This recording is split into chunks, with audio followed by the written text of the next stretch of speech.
Hello everyone, I hope you are very healthy and consistent.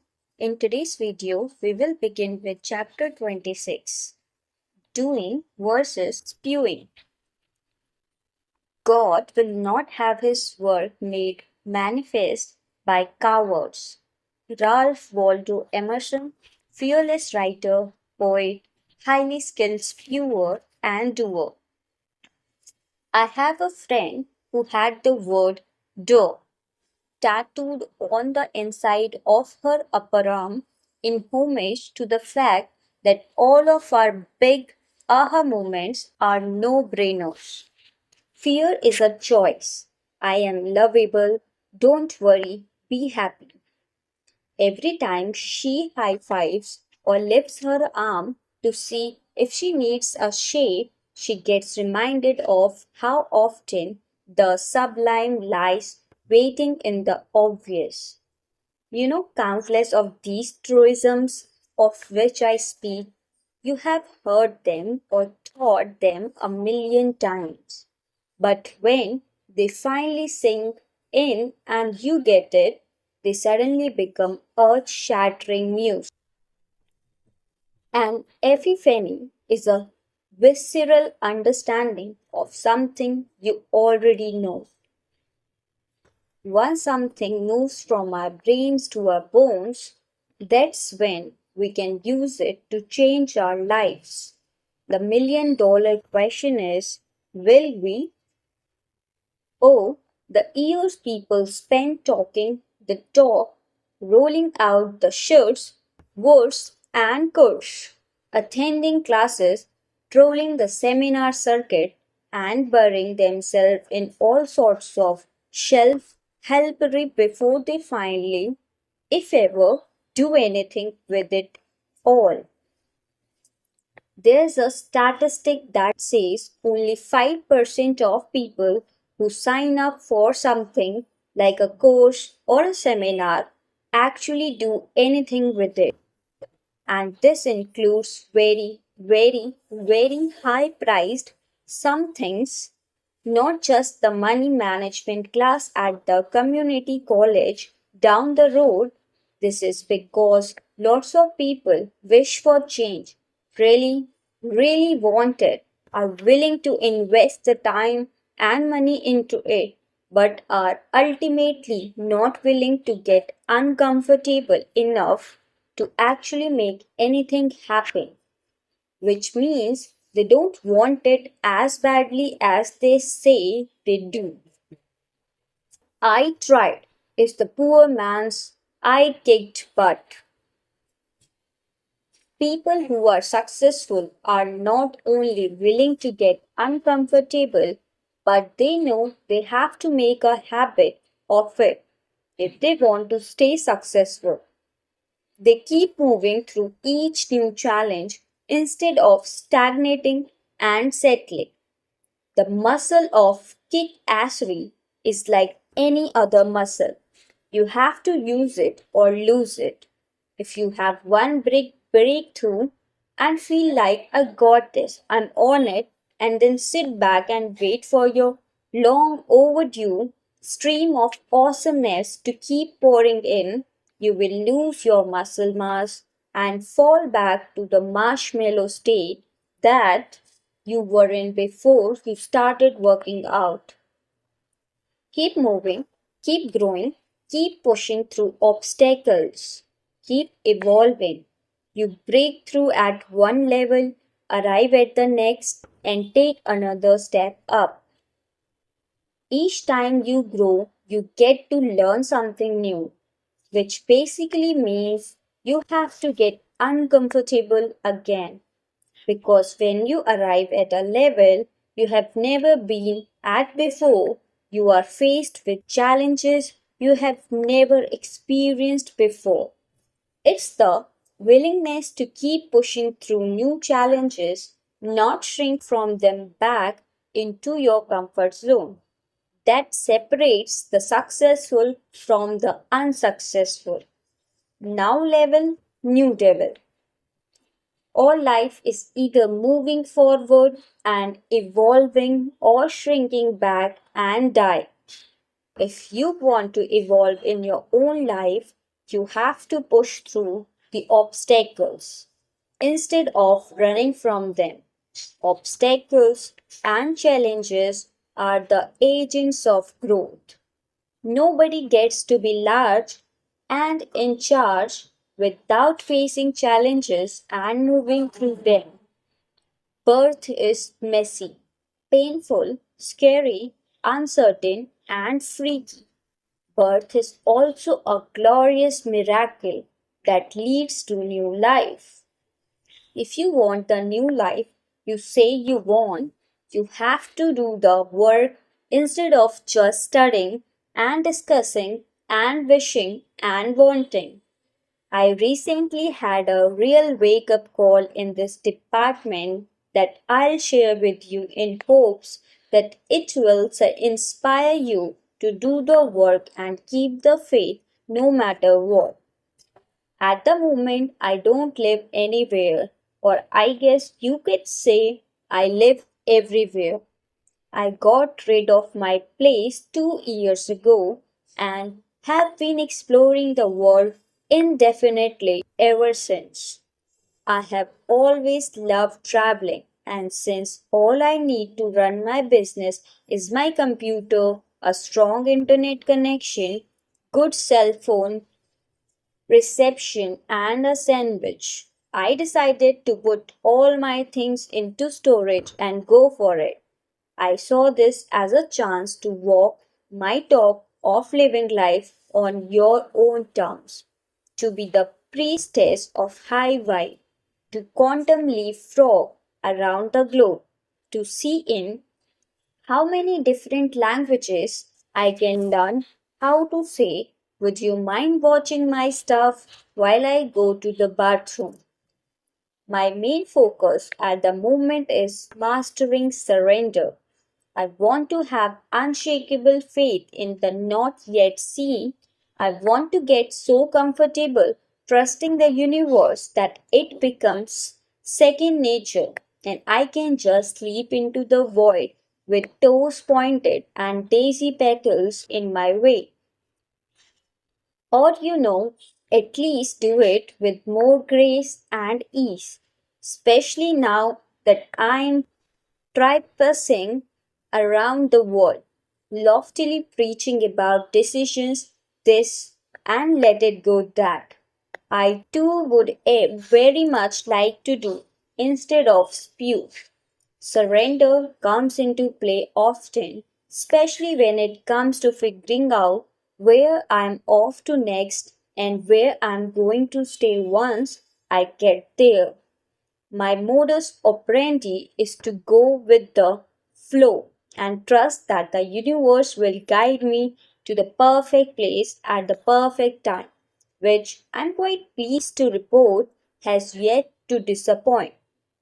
After following my sudden and bizarre impulse to go to Tokyo, a city I had zero interest in checking out, I not only totally fell in love with the place, but the ideal furnished apartment came up for rent and was handed to me on a silver platter.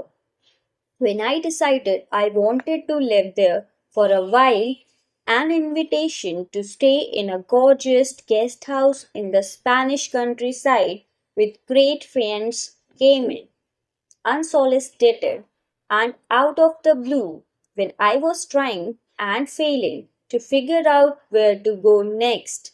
I keep finding myself repeatedly and fully coincidentally crossing paths in distant corners of the world with several of my fellow global nomads whom I met and befriended in Bali and who have me drop jaw and giddy ever every time I bump into them.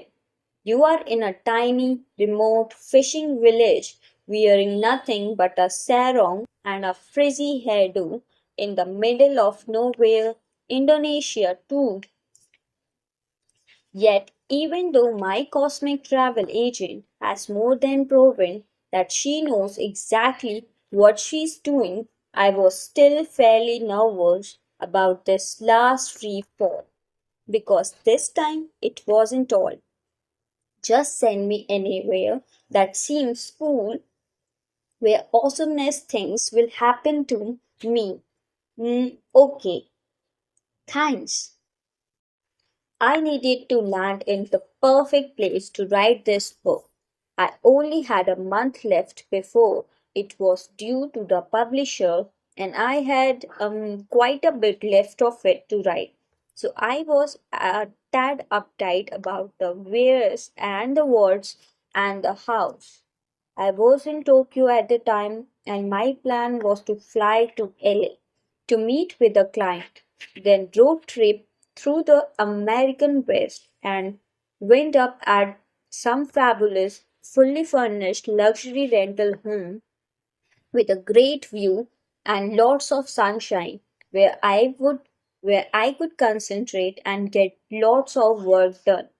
I imagine being surrounded by awe inspiring nature, but being close enough to a city where some friends lived in order to avoid the isolation best known for driving writers to drink heavily, or in my case, to delve into failed experiments with cutting my own hair. If there were animals around to keep me company, that would be the cherry on top, but the rest was non negotiable. About 2 weeks before leaving, I went online and started searching for houses to rent. I looked in every state west of Colorado, but everything I liked was booked. I asked everyone I knew and everyone I didn't know if they had any ideas. I sent out emails, Facebook, tweeted, and texted, but again, nothing. There was always the hotel option, but I really had my heart set on a house, and I was starting to panic about the fact that I'd waited until the last minute. This was a big day. This was my book. I needed inspiration and high frequency. I wanted to look up from my desk and gaze out the window upon an awe inspiring view of mountains or ocean or rolling fields. Meanwhile, if something didn't come through soon, I was going to be gazing out the window of the bedroom I grew up in upon my mother sweeping the driveway in her slippers. I began resigning myself to the fact that I'd blown it. Instead of having faith in the universe and joyously anticipating the manifestation of my dream home, I started shrinking and talking myself into taking what I could get. What am I winning about? I'm lucky to have my mom's house to go to. I love her. She'll feed me lasagna while I'm writing. Then I realized what I was doing. What kind of hypocrite would I be if I got all fearful, small minded, and low vibe about where to write my book, about how not to go through life fearful, small minded, and low vibe? You have to keep the faith, always, even when your ass is on the line.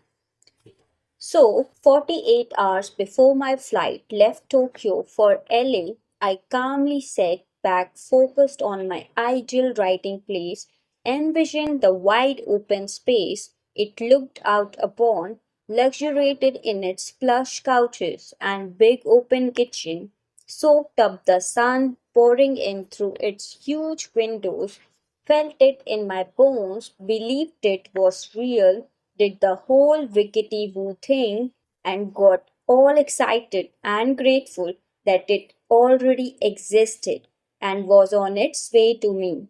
Then I sent out one more mass email asking if anyone knew of a great place for me to write my book, surrendered it up to the universe, and took myself out for a big fat sushi dinner to celebrate the awesome writing paradise that was about to land in my lap. When I returned to my hotel, there was an email waiting for me from a friend who knew some people who had a place I could move into as soon as possible.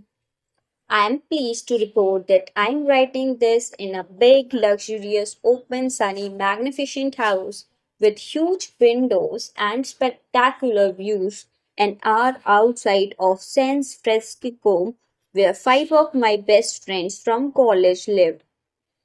The house is on top of a hill overlooking 17 acres of rolling farmland, and I can stay for as long as I want, as long as I take care of their adorable horse and two goats. This shit works. So, how serious are you about not settling?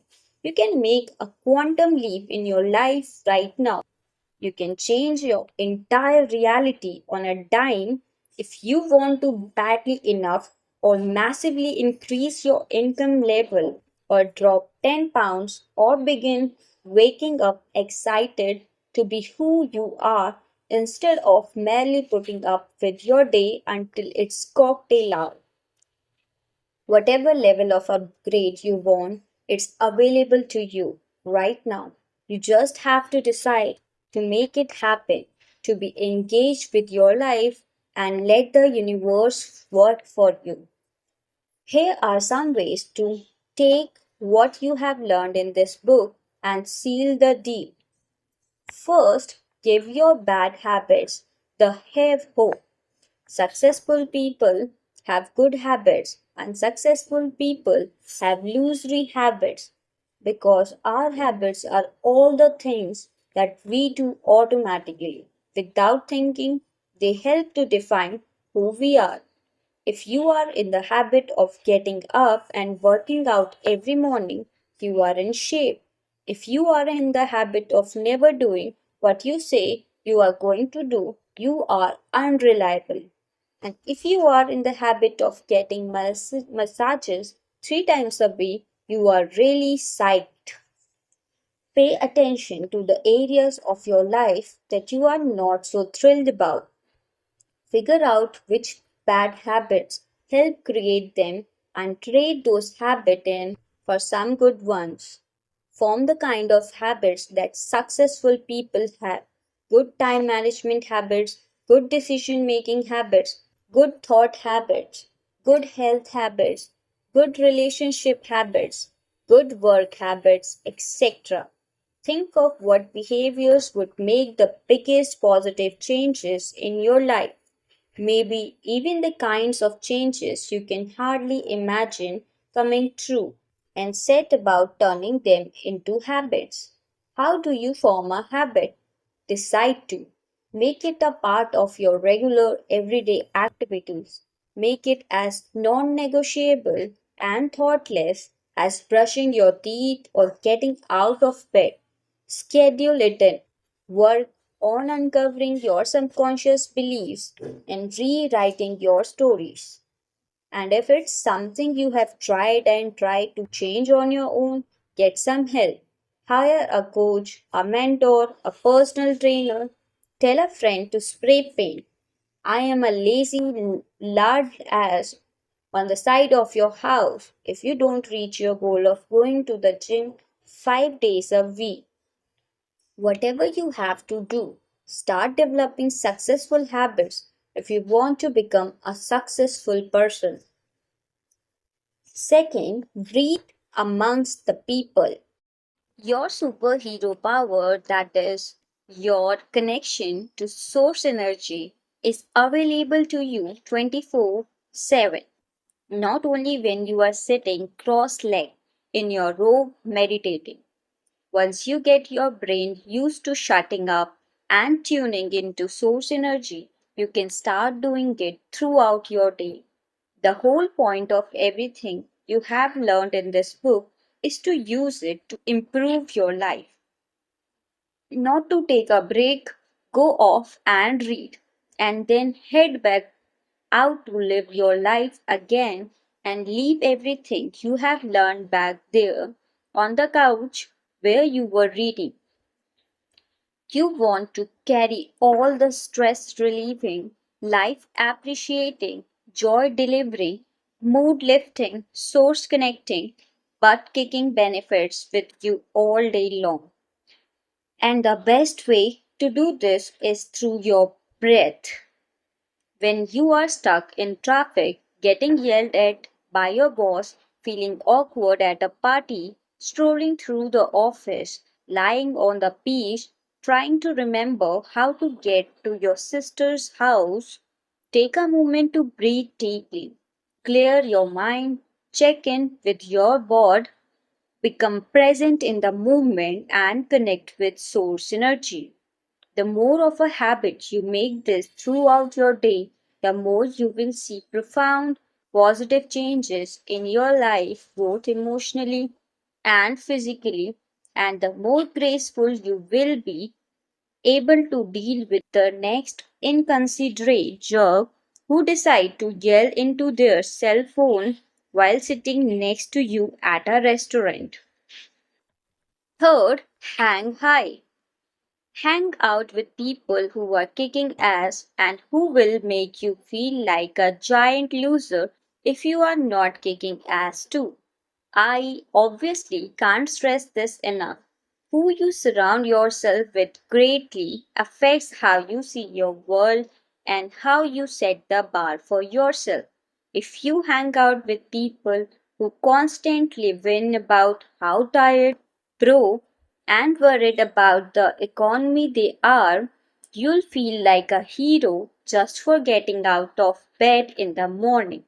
Hang out with people who are living on purpose, who meet their challenges with a step aside, suckers attitude, who are dating super awesome people, making exactly the kind of money they want to be making, or working toward it, or taking the kinds of vacations they and you want to be taking.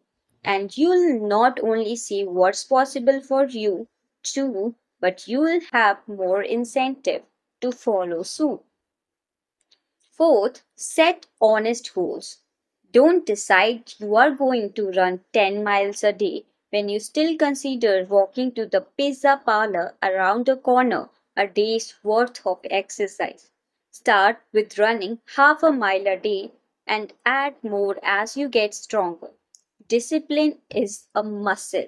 You have to build it at your own pace. If you bite off more than you can chew at the start, chances are excellent you'll get discouraged and give up altogether. Set honest goals that are just outside your comfort zone and build from there. Fifth, read your manifesto. Write down your goals and your vision of your ideal life in the present tense and be as specific as possible. Where do you live? Who do you live with? What do you do for fun? Who are you surrounded by? How much money do you make? How do you make it? How do you give back to the world?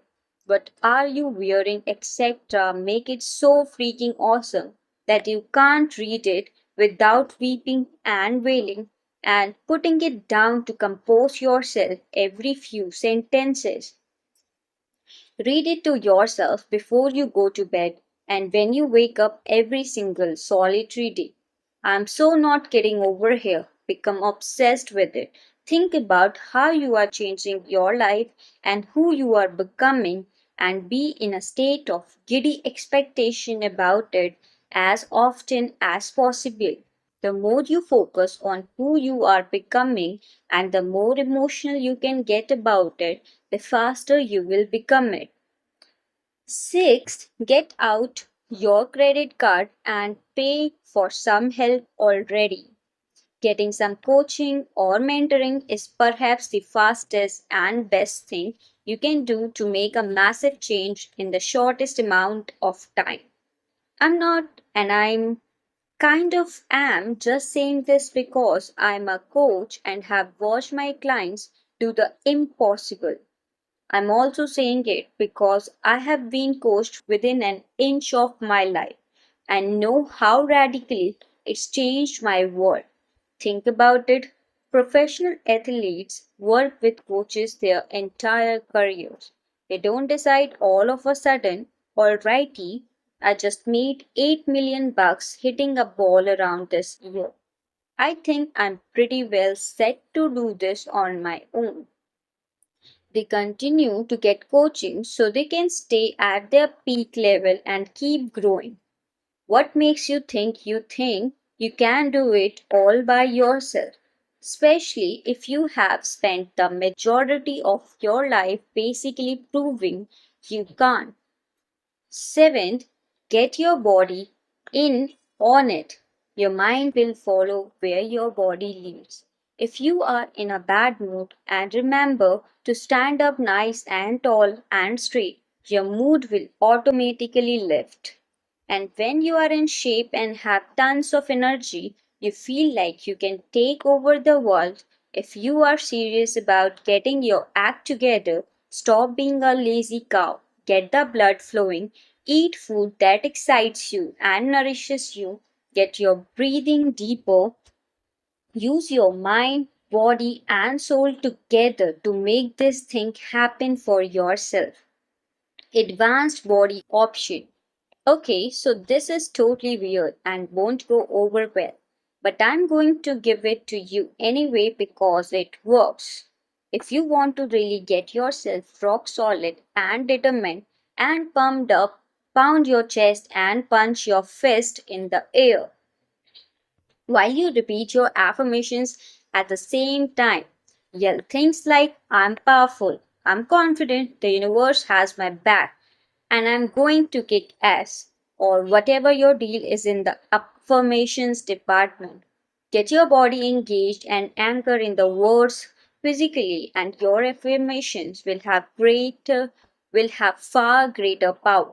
The mind and the body are way more powerful together than either one is alone. 8. Use your secret weapons. Make a playlist of songs that gets you pumped up. Listen to motivational tapes.